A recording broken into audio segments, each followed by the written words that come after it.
Um, how would you describe this linebacker room? Man, something special. Everybody puts in so much time and extra work outside of just what's required as a program, and it's awesome to see how unified we've become, and just see like from the 3 years that I've been here, just how much we've grown so close together and gelled so well. It's just awesome to see us like go out and just work and show what we can do, like all of our abilities. Everyone's pushing each other, finding ways like our weaknesses, and coaching up each other. Like it's not leave one man out for himself. We're all doing it together, trying to see who we can turn around and bring along with us. So it's been awesome. Coach Inch described you guys as like the junkies as far as your dedication to studying film, being prepared. What has led to that dedication and your preparation? I mean, think of the greats. We see Al Wilson today. Film study. You learn about your opponents. It helps you become prepared. Like, yes, you can arise to the occasion, but at the end of the day, whenever stress hits us, we got to fall back on our habits. And when we fall back onto our film study and preparation that we take outside of just like our regular position meetings and whatnot, it has led to us like being able to make plays and be able to just show athleticism and our abilities. So just being able to have film study has been contagious, and you see other guys sit and do it, and it's like, okay, well, we're going to do it too. And it's just been something that we've been able to build on, and it's helped us progress and learn a lot more about the game. What's the next step for you? You've been here a couple of years. You've played a little bit. For you to get where you want to be, what's next for you? Man, next step for me is just playing confidence. Having confidence while I'm playing. Just trusting my ability. I know what I'm doing. I take the time outside of football to watch film. Just trust my ability and be able to go make a play, regardless if I mess up. Be in every play, be across the field, just be an athlete. Show my athleticism. And at the end of the day, it's going to work out for you if you just want to push yourself and give that 110 on the field. What stands out about Coach Inge and who he is? What stands out about Coach Inge and who he is as a coach? Coach Inge, he never holds back on who he is, and I think it gives that vulnerability piece.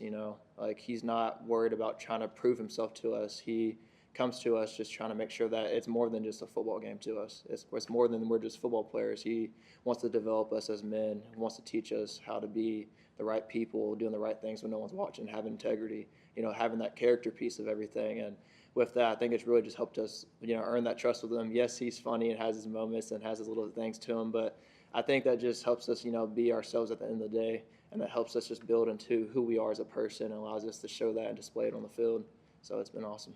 What was it like seeing Al Wilson at practice today, and did he have any words of wisdom for you guys? Yes, of course. Al is an amazing dude, obviously a legend here and a great player. You always hear these stories about Al Wilson and how he led the team, and he always takes time. There was one time last year where I was actually walking out of the game and walking back up towards the facility, and he pulled me aside in the parking lot because he recognized me and was just talking to me and just talking about like the game and whatnot and just certain things that he sees. And he puts a lot of dedication. I know he's had his time here and whatnot, but the amount of time, like I said, and consideration he takes in trying to come back and give back to just to our program and to Tennessee itself really shows that like he cares a lot, and he knows that like his words have power, and his platform and what he's done here has power, and so he's just trying to build back into us, and it helps us just grow from that. Does he still look like he could put the pads on and get out there and play? Oh yeah, he's a solid dude for sure. I think most guys, you get done, it's like, oh well, I'm done playing, but yeah, he definitely could put some pads on, and he definitely fill them out for sure. So I think you're always trying to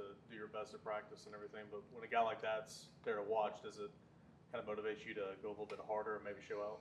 Always. It's one of those things. It's like, there's scouts here. There's a lot of professionals. It's a professional environment we're in, and so you'd always just want to try to show out because you never know who's going to be watching. So you shouldn't just be something, like I said earlier, to rise to the occasion just because so-and-so is here. You should always, be consistent with that and have a consistent energy and effort that you're displaying. And so, yes, Al Wilson's here is always like, man, that's a Tennessee legend. And obviously at linebacker, you want to show out for him. But, at the end of the day, it's just being who we are and giving that effort consistently. So despite whoever's watching. How do you feel like your role within the linebacker room, maybe as a leader, is different this year than it was last year?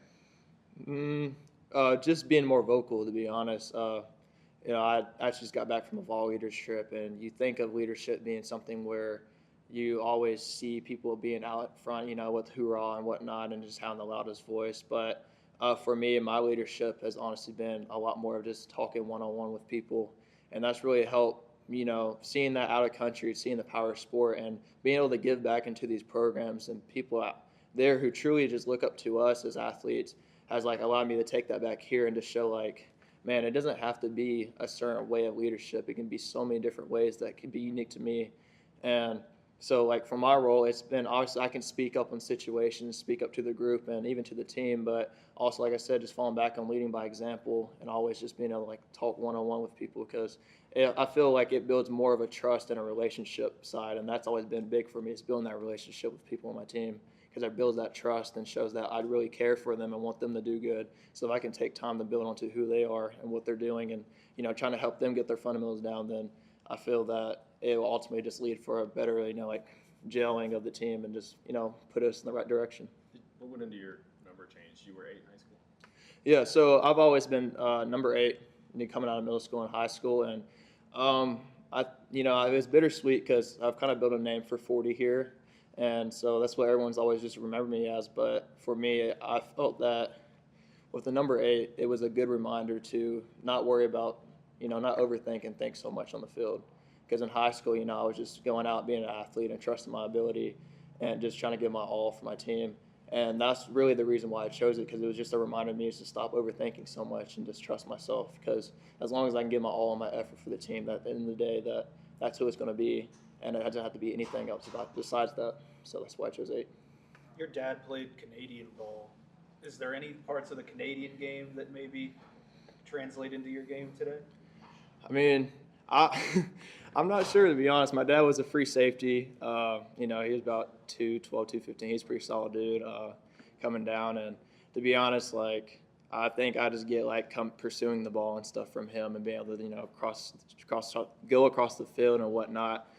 So I get that from him, but he's always been so hard on me. He's like, you're never going to be, you weren't as fast as me, or you never did this like me. I always jumped 5 inches higher than you or whatnot. So he's always just pushed me, and that's kind of just drove me to, always trying to get better than him. But at the end of the day, I always just keep bettering myself, and that's all we can do.